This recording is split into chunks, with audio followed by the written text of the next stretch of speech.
We lived on a farm. We didn't have much, but it was nice because you had a lot of freedom. Hello, this is Dr. Jeff. I've had a chance to meet Janice Munemitsu on several occasions. Hi, I'm Janice Munemitsu, and I wrote the book The Kindness of Color. One time at the Sylvia Mendez Memorial, a second time at Vanguard University, where an endowment is being formed. This year, she funded a new endowed scholarship. Today I had a chance to meet her in the Anaheim Union High School District, where she was giving a workshop to a whole room full of educators, where she shared a little bit about her book, The Kindness of Color.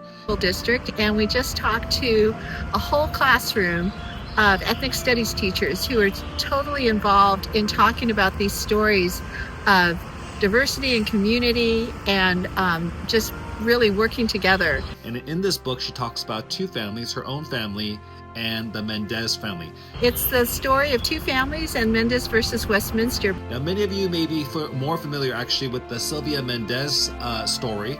Now, this is a very important story because perhaps you've heard of the Brown versus Board of Education case in 1954, which desegregated schools. And not only did it desegregate schools in 1954, but paved the way for the civil rights movement, overturning then the 1896 Plessy versus Ferguson, which stated that separate was equal until separate became not equal in 1954. But actually, before the Brown versus Board of Education, there was the Mendez versus Westminster case, where Sylvia Mendez and four other Mexican-American families gathered together and argued that segregation based on ethnicity violated the 14th Amendment.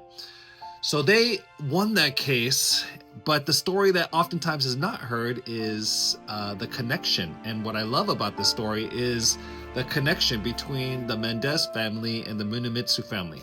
Executive Order 9066 during World War II, signed by President Franklin Roosevelt, who ordered the forced removal or incarceration of 125,000 Japanese Americans. Building is all black. That was going to be our home.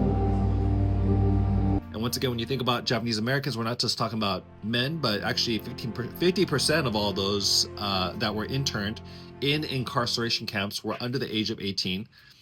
You could say 70% of them then were children and their moms. And 70% of that entire group were Japanese Americans born in the United States, citizens of the United States who were placed in those internment camps. So their family is there. The Mendez family is arguing against segregation based on ethnicity in schools. And both are receiving kindness from all kinds of people, which is why this book is called The Kindness of Color, where kindness is a part of what leads to triumph. And this is like at the core of our story. So really appreciate the opportunity to meet Janice Munemitsu and hear her story of resilience, her Japanese American story of resilience, especially during AAPI month. So thankful to be invited here, and hope you'll read more. Thank you.